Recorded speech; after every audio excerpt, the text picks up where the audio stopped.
تعرفون المتعة الحقيقية شنو؟ نجي هنا واشتم هاي الريحة.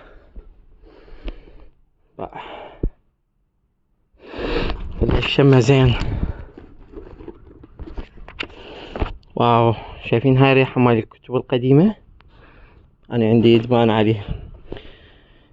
This is the house. I think it's a romantic novel. Okay, see. This is my altar. This is my holy place. See all of that? It's in one of the corners of المتنبي with hundreds of thousands of stacks of books here. This is my joy. This is where I love to be most of the time. مرحبا شباب، شلونكم؟ شو اخباركم؟ اكو اصدارات مع القصص محددة مثل هذه ديفيد كوبرفيلد مع تشارلز ديكنز. هذه تجي نسخة يعني بيج عربي بيج انجليزي مثلا. هنا دا تلاحظ هذه تكون كلش مفيدة يعني بالنسبة اللي دا يريد يتعلم. طبعا هذا كتاب تيد توكس كلش حلو بالنسبة للشخص اللي يحب يطور الخطابات مالته. عندك سلسلة القصص هنا كثير من عندها بصراحة، يعني واحد يدوخ. The first 20 hours how to learn anything، سامع عنه. The 7 habits of highly effective people، أنا مسوي عليه فيديو. كلش كتاب حلو. عندك ستيفن كينج الإصدار جديد The Institute يخبل. عندك هذه السلسلة اللي هي مذكرات طالب، الناس اللي مهتمين طبعا. DMT Unleash your best work every day.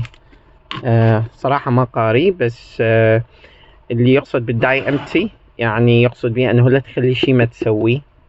هنا حسب ما سمعت من الناس اللي نطوني فيدباك، اعتقد شفته باليوتيوب. هذه مجموعة طبعا مكتبة اقرا متنبي.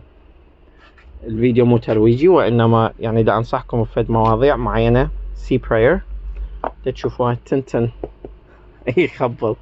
The Odyssey سواها على شكل فيلم. Everything. Master your time. Master your life.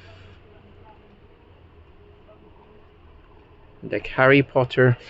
George R.R. Martin. The World of Ice and Fire. Amazing. Harry Potter and the Goblet of Fire. Beautiful.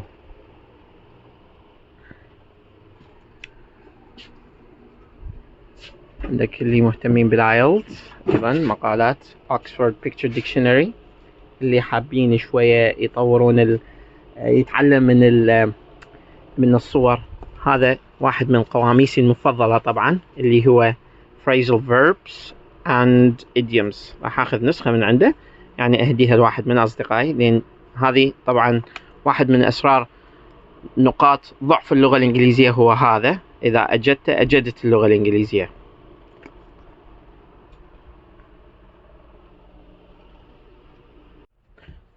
طبعا هاي اكو شيء هاي ال graded readers احنا نسميها about the boy مثلا. هذه levels level 1 300 head words beginners elementary and pre-intermediate. هذه شوفون ايش قد ستاك.